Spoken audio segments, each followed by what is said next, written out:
Hey everyone, अस्सलाम वालेकुम। उम्मीद है जी कि आप सब ठीक ठाक होंगे। मेरी तरफ से आप सभी को ईद मुबारक। मेरी दुआ है जी कि आप सब की रोज़े, नमाज़ें, इबादत अल्लाह ताला अपनी बारगाह में कबूल फरमाए, आमीन। और आप सब की ईद ना बहुत बहुत अच्छी गुजरे। मुझे भी अपनी दुआओं में ज़रूर याद रखिएगा। अच्छा जी, आज के ब्लॉग में ना अपने कुछ छोटे मोटे शॉपिंग के ना क्लिप शेयर करूँगी और साथ ही साथ चांद रात की कुछ तैयारियाँ भी दिखाऊंगी कि मैंने चांद रात को किस तरह से मनाई या गुजारी थी। जी उतना कुछ खास तो नहीं है, बस सोचा कि रिकॉर्ड की हूँ तो आप लोगों के साथ शेयर ज़रूर करूँगी। अच्छा जी, एंड के रोज़े जो थे ना वो माशाल्लाह से बहुत अच्छे गुजरे। इतना प्यारा मौसम हो चुका था ना कि 2-3 दिनों से हल्के हल्के बारिश भी हो रही थी और साथ ही साथ ठंडी ठंडी हवाएं चल रही थी। जी ब्लैंकेट वगैरह ना सब कुछ रख चुकी हूँ, फिर वापस से ना ठंड लगना शुरू हो चुका है। खैर आज हम लोगों को बाहर जाना था, थोड़ी बहुत छोटी छोटी चीज़ें ना बाकी रह गई थी। मैं, मेरी बहनें और मेरी भाभी निकल पड़े थे शॉपिंग के लिए। इंसान चाहे ना कितनी भी चीज़ें क्यों ना खरीद ले, लास्ट मौके तक ना कुछ बाकी तो रह ही जाता है। तो मुझे चप्पल और पर्स लेने थे, तो हम लोग मेट्रो से ना सीधा मेट्रो प्लाजा पहुंच गए। ना रमजान महीने से ही डेकोरेशन स्टार्ट हो जाती है और कोई बहुत प्यारी सी डेकोरेशन की हुई थी माशाल्लाह से। यहाँ पे बहुत अच्छे से सजाया गया था। यहाँ के ना चप्पल और पर्स पर्सनली मुझे बहुत पसंद आते हैं। वैसे यहाँ पर आपको ना बहुत सी चीज़ें मिल जाएंगी, लेकिन कुछ कुछ चीज़ें यहाँ पर ना बहुत महंगी है। और मेरा मानना है ना कि इंसान को एक जगह से शॉपिंग नहीं करनी चाहिए। अगर सारी चीज़ें एक जगह से ले ली जाए ना तो आपके जो फजूल पैसे ना वो बहुत ज़्यादा लग जाते हैं। तो आप कोशिश किया करें कि चीज़ें ना घूम घूम कर थोड़ा लिया करें। यहाँ पे बहुत सारी, एक ही मॉल में ना बहुत सारे शॉप्स है और सभी शॉप्स में ना प्राइसेस भी अलग अलग है। और एक अच्छी बात कि आप ना यहाँ पे बार्गेनिंग भी कर सकती हैं। और कुछ कुछ शॉप्स में ना 200, 250, 300 के ना सेल्स भी लगे हुए, तो काफी अफोर्डेबल प्राइस में ना यहाँ पे चीजें मिल जाती है। मैं सब चीजों की बात नहीं कर रही हूँ, कुछ कुछ चीजों की। अच्छा, यहाँ पर ना इतनी अच्छी अच्छी चूड़ियाँ, बैंगल्स, इयररिंग्स मिल रहे थे ना, और मेरे ख्याल से हम लोग के पास जितनी भी चीजें क्यों ना हो, वो लास्ट मोमेंट वाली शॉपिंग की ना बात ही अलग होती है। और चांद रात में ना बाहर इतने रश होते हैं ना कि जाना थोड़ा मुश्किल हो रहता है, लेकिन शॉपिंग रुकनी नहीं चाहिए। यहाँ पर्स और चप्पल के ना इतने सारे कलेक्शन है कि इंसान को कंफ्यूज हो जाना है कि कौन से लूं और कौन से नहीं। और जी मुझे यहाँ पे ना शूज और सैंडल्स काफी पसंद आ रहे थे और यहाँ पे काफी सेल भी लगे हुए थे, लेकिन मैं घर से ना डिसाइड करके आई थी कि अभी मुझे ज्यादा कुछ नहीं लेना है, क्योंकि ऑलरेडी मेरे पास 2 चप्पल न्यू रखे हुए थे। यहाँ पे चप्पल ना 200 से लेकर 5000 तक के थे, लेकिन मैं सोच रही थी कि एक चप्पल पे इतना खर्च करना सही नहीं है। फिर जी मुझे हैंड पर्स लेने थे, तो वही देख रही थी। Sling bag, hand bag and बहुत सारी चीजों में भी ना सेल लगे हुए थे, जैसे 2000 से लेकर 3000, 5000 तक के भी पर्स यहाँ पे मुझे मिल रहे थे। और मुझे जो पर्स पसंद आ रहे थे ना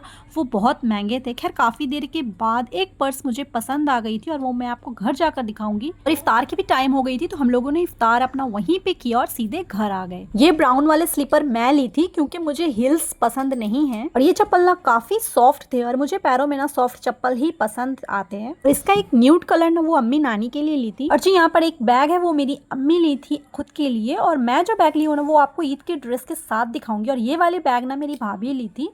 और यही सब छोटी छोटी चीज़ों में ना टाइम बिल्कुल निकल गया। और साथ ही साथ ना अरीबा के लिए एक चश्मा पसंद आ गया था, तो वो भी ले ली थी, क्योंकि बच्चों की शॉपिंग सबसे पहले है। और माशाल्लाह से जी हम सब की ईद की तैयारियां जो है ना वो कंप्लीट हो चुकी थी। और अब मैं वापस आ गई थी मेरे घर, और यहाँ पे मेरी एक स्टूडेंट है, वो मुझसे मेहंदी लगवाने के लिए आई थी, तो बस उसे मेहंदी फटाफट से लगाकर कंप्लीट की हूँ। और जी मैं नहीं लगाई हूँ, मैं ईद के दूसरे दिन लगाऊंगी मेहंदी। और यहाँ देखिए ये रात के 2 बज रहे थे और इतनी बारिश होने लगी ना कि पानी जो है ना ये दीवारों से गिरना स्टार्ट हो गई थी। और यहाँ से जी ईद की सुबह स्टार्ट होती है और यहाँ का मौसम देखिए, इतनी ठंडी ठंडी हवाएं चल रही थी ना। मैं ना सोच रही थी कि ईद की नमाज कैसे होगी, पर अल्लाह पाक ना बहुत रहम करने वाला है। नमाज के वक्त ना बारिश बहुत हद तक थम गई थी, बहुत धीमी धीमी सी हो रही थी। तो जी यहाँ पे सुबह का टाइम था, मैं चली आई थी सीधा किचन में, और बहुत सारी तैयारियां ना मैं रात में ही करके रख चुकी थी, क्योंकि सुबह का टाइम जो था ना वो इतने सारे काम होते हैं, मुझे थोड़े बहुत खाना बनाने हैं और बच्चे के कपड़े वगैरह सब चीज ना मैं रात में ही सेट करके रख चुकी थी। और ये काबली चने ना 7 से 8 घंटे भिगो कर रख देने के बाद हल्के से मसाले डालकर ना मैं बॉईल कर ली थी। अब सुबह के टाइम में ना उतनी परेशानी तो नहीं होगी, जैसे कि मसाले, सिवैयां और बहुत सारी चीजें जो होती है ना वो मैं एक दिन पहले ही कर लेती हूँ। तो यहाँ पर ना ये काबली चने को पराठे के साथ खाऊंगी। इसमें मैं सोची थी पनीर डालकर बनाऊंगी, लेकिन बारिश की वजह से पनीर नहीं मिली। और देखिए बर्तन इतने सारे निकल रहे हैं ना,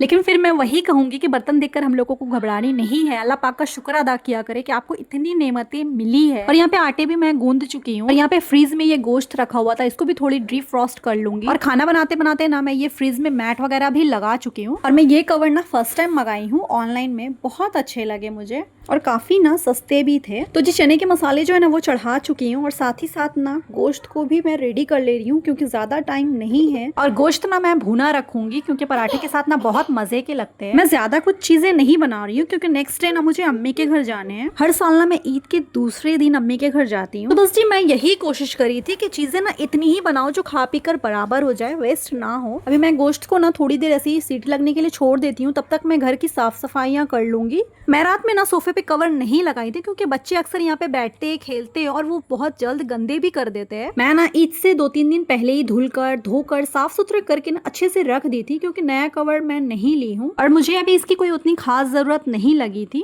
वैसे डीप क्लीनिंग अभी 2-3 दिन पहले ही मैं की हूँ घर की। तो घर जो है ना वो माशाल्लाह से मेरे बहुत साफ सुथरे ही थे, उतने मेहनत नहीं करने पड़ेंगे मुझे अभी। और यहाँ पर जी मेरा सोफा जो है ना वो ऑर्गेनाइज्ड हो चुका है। अच्छा यहाँ ना इस बैग में मेरी बेडशीट, पिलो कवर, दस्तरखान, कर्टेन्स और अरीबा की ना कुछ छोटी छोटी चीजें थी जो मैं एक जगह करके रख दी थी और इससे ना आपकी दूसरी चीजें जो है वो नहीं फैलती। अब होता क्या है कि हम अक्सर ना सारी चीजें एक साथ रख देते हैं और जब कोई चीज निकालनी होती है ना तो उसकी वजह से ना दूसरी चीज वो जो होती है वो नहीं मिलती। तो इस तरह से ना आप चीजों को अलग अलग करके रखें ताकि हम जो चीजें खोजे ना वो वक्त पर मिल जाए। हम लोगों ने जितनी भी कपड़े जो पहनने वाले थे ना वो मैं अलग बैग में करके रखी हूँ। अभी सारी चीजें मैं इसलिए निकाल रही हूँ ना क्योंकि खाना बनाते बनाते मैं सोच रही थी कि घर की जो साफ सफाइयाँ है ना, बेडशीट वगैरह चेंज करना, वो मैं सब अभी करके फारिग हो जाऊं। और अरीबा ना इस वक्त सो रही थी क्योंकि बच्चे जब सोते हैं ना तो काम बड़े पुरसुकून से हो जाते हैं। अगर घर पे छोटे बच्चे होते हैं ना तो हम माओ को बड़ा ख्याल रखना पड़ता है हर चीजों का। तो यहाँ पर मैं ना पर्दे को अपना चेंज कर ली हूँ। अच्छा ईद हो या त्योहार हो या कोई सा भी पर्व हो ना तो उसमें अगर नई चीजें लगती तो एक अलग ही खुशी महसूस होती है। तो फटाफट से मेरी बेडशीट जो है वो चेंज हो गई और माशाल्लाह से बहुत अच्छा लग रहा था। ये बेडशीट ना मैं अलग से ली थी, इसके साथ कोई पीलो कवर नहीं था, ये मुझे अलग से खरीदना पड़ा। माशाल्लाह से मेरी जितनी साफ सफाइयाँ थी ना वो भी लगभग हो चुकी है। अब सिर्फ मुझे पराठे बनाने थे जो बिल्कुल गर्मा गर्म ही अच्छे लगते हैं। तो देखा आपने, छोटी सी प्लानिंग करके इंसान अपनी जिंदगी को किस तरह से पुरसुकून बना सकता है। आप यकीन करें माशाल्लाह से बिना थके हुए ना मैं पूरी काम जो है ना वो मुकम्मल तौर पे कर पाई हूँ, वो भी बिना थके हुए, क्योंकि मैं ना पहले ही से लिस्ट बना चुकी थी कि मुझे कौन कौन से काम करने हैं और उसी के हिसाब से ना मैं अपने सारे काम को करते गई। बीच बीच में ना ये बच्ची की जो आवाज आ रही है ना, उस वक्त अरीबा जो है ना वो उठ चुकी थी और बार बार वो बीच में आकर यही कह रही थी ना कि जितनी भी नई चीजें वो अपने लिए खरीदी है ना वो बार बार मुझे कह रही थी कि मुझे वो पहना दो।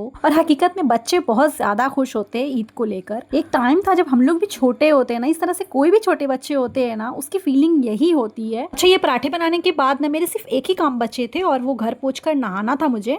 तो देखिए इससे ना यही सीख मिलती है कि कोई भी काम करनी हो ना तो आप काम को अपने सर पर सवार ना करें। आप छोटी मोटी प्लानिंग करके ना अपने नेक्स्ट डे को बड़े पुरसुकून से बिता सकते हैं। और मेरा ना एक और रीज़न था मेहंदी नहीं लगवाने का, क्योंकि अगर मेहंदी लगवा लेती ना तो मेरे जितने भी काम थे ना वो सारे अटक जाते और सुबह ना मैं पागल के जैसा फिर काम में लग जाती। तो फिर वही बात जी, थकावट तो जानबूझकर हम घर बुलाते हैं ना, इसलिए ना मैं पहले ही सोच ली थी, प्लान कर चुकी थी कि अपनी ईद को ना मैं बहुत ही प्रोडक्टिव तरीके से स्पेंड करूंगी। और उम्मीद है जी कि आप सबकी ईद भी बहुत अच्छी तरीके से गुजरी होगी। तो बस जी यही थी मेरी छोटी सी ईद की तैयारियां जो मैंने आप लोगों के साथ शेयर की हूँ और उम्मीद करती हूँ कि आप सभी को मेरी वीडियो बहुत पसंद आई होगी। अगर वीडियो थोड़ी सी भी अच्छी लगी हो ना तो चैनल को सब्सक्राइब कर दीजिए। ये रहा मेरा ईद का आउटफिट, लेकिन ये ईद का आउटफिट नहीं है, मैं इसको नेक्स्ट डे पहनने वाली थी, लेकिन किसी रीजन की वजह से मैं इसको पहले दिन पहनी और दूसरे दिन जो मैं पहनूंगी ना वो आप लोगों के साथ जरूर शेयर करूंगी। खुश रहिए, प्यार बांटिए, दुआ में याद रखिएगा, अपना बहुत सारा ख्याल रखिए। अल्लाह हाफिज।